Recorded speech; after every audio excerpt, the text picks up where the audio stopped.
Hey everyone, welcome to PA Coach Autumn. Today I'm going to be breaking down what a sleep provider does.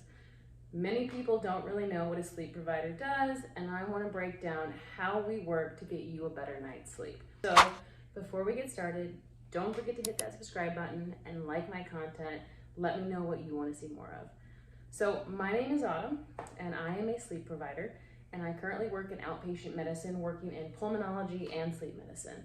My job is to help make sure my patients get not only a better night's sleep, but they're also breathing easier.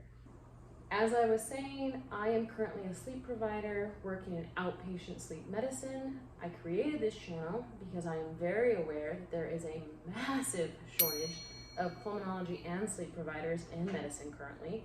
And so most of my patients are waiting weeks to months to get in to see me. And that's just in my area. I know that in the United States and even around the world, there's not very many sleep providers, and we sleep almost 50% of the time. So we sleep a lot.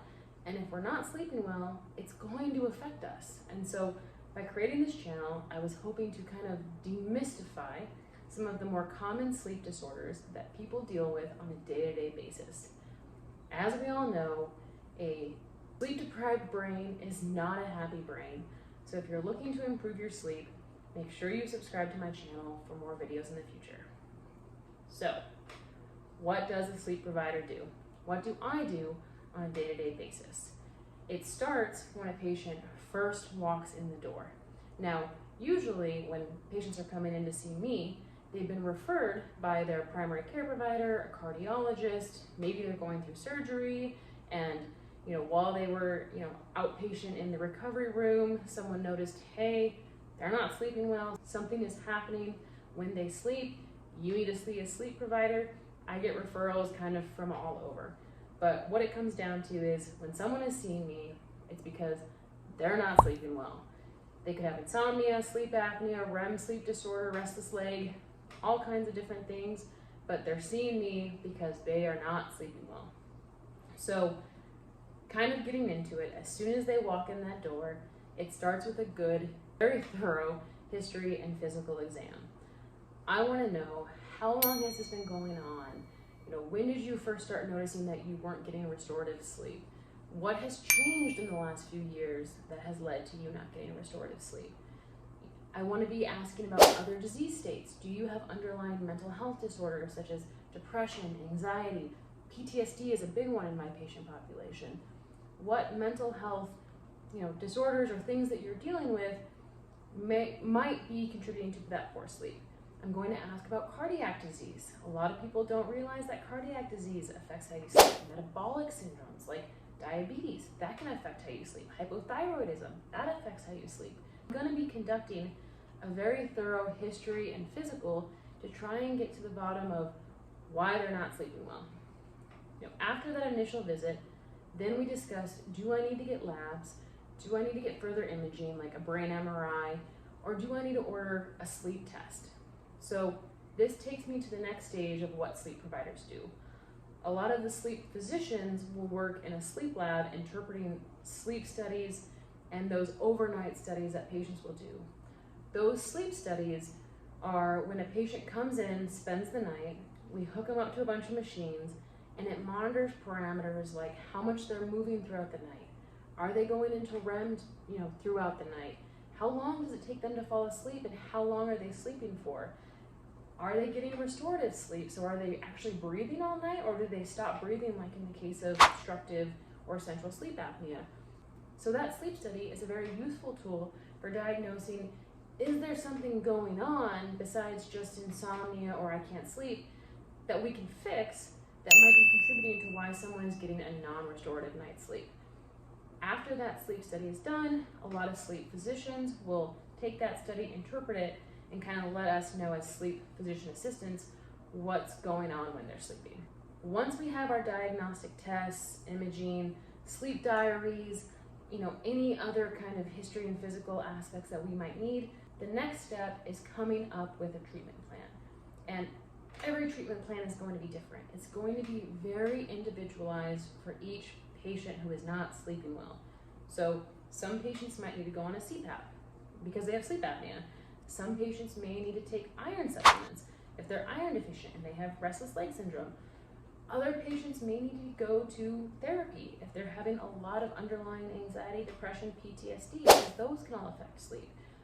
Every treatment is going to be very individualized for each of my patients because it's not a one-size-fits-all when it comes to sleep. A lot of times I'm also incorporating a very holistic health approach because nutrition or what you're eating and drinking day to day can affect your sleep. I may be working with cardiologists, mental health, primary care providers, other specialties because different things can affect sleep. If you have chronic pain, that's going to affect sleep, and that might need to be taken care of to get you a better night's sleep. So being a sleep provider means I need to work alongside a bunch of other different specialties to figure out what's going on and come up with a treatment plan for each of my patients to address how to get them more restorative sleep. As we all know, it doesn't always matter how long you sleep. Some patients come in saying, I slept for 12 hours and I'm still exhausted. My goal is not to get patients just sleeping longer, but it's to give them better quality of sleep. We want long, restorative sleep that's going to make people feel a lot better. But it doesn't just end with us coming up with a treatment plan together. It doesn't just stop there, because if I tell a patient, go do these things, you're good, you're done, I don't need to see you again, how do I know if things got better? So at least 50% of my job is continuing to follow up with my patients. This could be a few weeks, a few months. Some of my patients I see for years, and if they have sleep apnea, they're going to be tracked for years because you constantly have to make adjustments and changes as patients change or new disease states pop up, they get older, their health changes. We constantly need to be adjusting small or big things to make sure that patients are sleeping well. So just because you go see a sleep provider or you make small tweaks, it doesn't end there. You need to consistently be monitoring your sleep hygiene, your sleep habits, how well you're sleeping. And if things are changing or you don't feel well rested, you need to make changes so that you are getting a better night's sleep. So that's kind of my job in a nutshell. I work with patients on a day-to-day basis from the time they come into my room or my clinic to tell me what's going on. I get a good history, a good physical. I order necessary labs, imaging, or sleep tests that I think might be needed. I work with other specialties like, cardiac, pulmonology, which is also what I do, mental health, primary care, a lot of other specialties to help kind of come up with an individualized treatment plan for each patient. And then I continuously monitor them and make small adjustments to make sure that they are getting restorative, non-disruptive, health-enhancing sleep so that they feel better. Because at the end of the day, a well-rested brain is a happy brain. A sleep-deprived brain is an unhealthy brain, an unhealthy body, and an unhealthy quality of life. So that's what I do in a nutshell. I hope this video was helpful. If you like this content, please like my video, subscribe if you want to see more videos like this. My intent is to cover future videos on more common sleep conditions like restless leg syndrome, insomnia, nightmares, night terrors, sleepwalking, sleep apnea, central sleep apnea. I'm going to try and go through a lot of different sleep states so that patients who aren't able to come in to see a sleep provider can get some help, or at least hopefully get some help to make some small changes that will get them a more restorative night's sleep. Thank you so much for being here today. Again, this is my channel, PA Coach Autumn. Wishing you all the best. Have a great night's sleep, everybody. Bye.